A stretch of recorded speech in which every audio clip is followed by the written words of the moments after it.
Le merveilleux voyage de Nils Holgersson, d'après Selma Lagerlöf.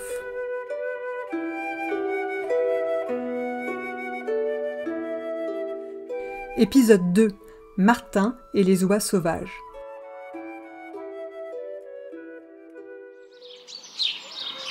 Au milieu de la cour ensoleillée, le minuscule Nils ne savait pas où aller. Il était découragé et malheureux. Il se sentait seul car il ne pourrait plus jouer avec des amis. « Je suis un monstre !» se disait Nils en larmes. Assis sur un caillou, il regardait le ciel bleu, et même ce temps magnifique ne le rendait pas heureux. Il aperçut alors les oiseaux migrateurs passer en bande pour remonter vers le nord.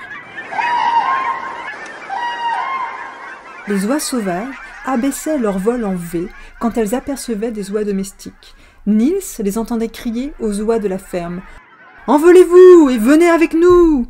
Dans la ferme, seul le jeune Jar, nommé Martin, sentait le désir de partir avec les oies sauvages. « Attendez-moi, j'arrive !» leur cria le Jar blanc.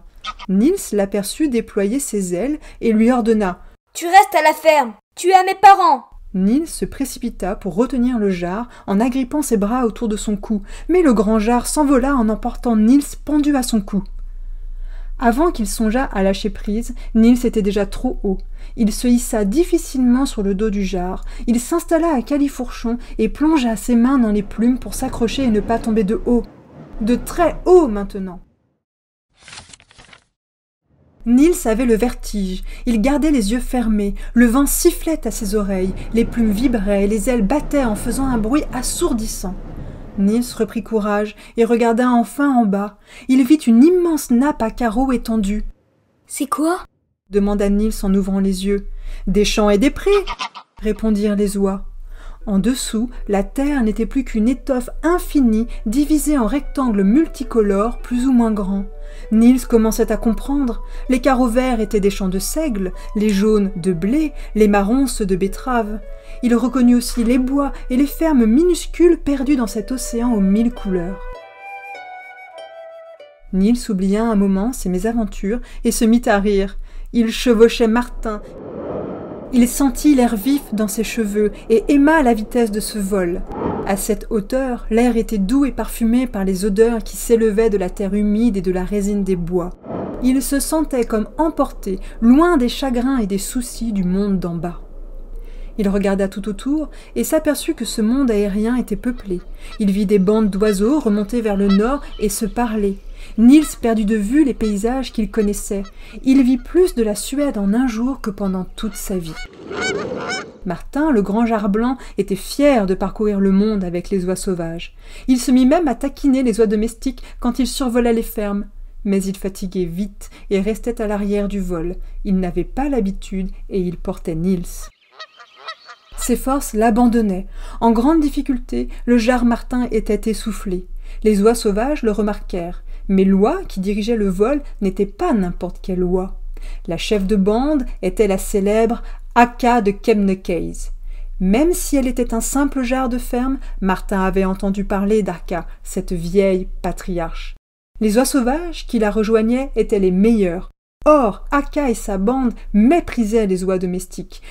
« Martin, c'est impossible pour toi de suivre ces oies jusqu'en Laponie !» lui dit Nils. « Tu n'as jamais volé auparavant. Fais demi-tour, tu es épuisé. » Ces mots déplurent vraiment à Martin, car il était fier. Sa rage le fit tenir jusqu'au coucher du soleil. C'était l'heure pour les oies de se poser. Elles atterrirent sur la rive du lac de Vomb, au centre d'une sombre forêt de pins. Ce lac était couvert d'une fine glace séparée du rivage par de l'eau. Nils avait froid, il avait faim et il avait très peur. Il n'y avait pas de feu pour lui et rien à manger. La nuit tombait sur le lac glacé, les prédateurs rôdaient dans le bois, prêts à ne faire qu'une bouchée de lui. Qui donc pouvait le protéger ? Nils vit alors Martin étendu par terre et lui dit « Il faut boire, Martin, sinon tu vas mourir. » Mais Martin ne pouvait plus bouger. Alors Nils poussa le grand Jar vers le lac. Petit à petit, Nils réussit à porter le bec de Martin jusqu'à l'eau, où le Jar réussit difficilement à se désaltérer. Martin se releva doucement et se laissa glisser sur l'eau du lac pour rejoindre les oies qui picoraient déjà des trèfles d'eau.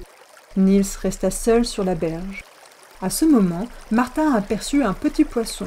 Il le pêcha vivement, puis il revint jusqu'à la rive pour le déposer devant Niels. « C'est pour toi, pour te remercier de m'avoir aidé, » dit Martin à Niels, rassuré de son retour.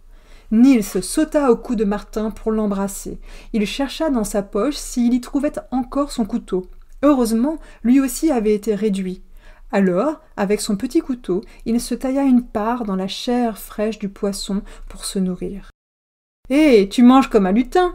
lui dit Martin. « Merci, Martin !» répondit Niels qui regarda les oies. « Tu sais, ces oies sauvages ne nous aiment pas. »« Je sais, surtout la meneuse, la terrible Aka. Mais je veux leur montrer que je suis capable de les suivre. Je ne pourrai pas me débrouiller seul. Alors viens avec moi, Niels. Viens et aide-moi. » Niels était étonné de ces mots si sympathiques. « Tu n'es plus fâché contre moi ?» demanda Niels. « Je devrais peut-être retourner chez moi. »« Je te ramènerai à l'automne, dit le jar. Je te déposerai devant ta maison, ça, je te le promets. »« Alors c'est d'accord ?» dit Niels avec courage. « Nous nous aiderons toujours, je le jure. Nous le réussirons ensemble, ce merveilleux voyage. »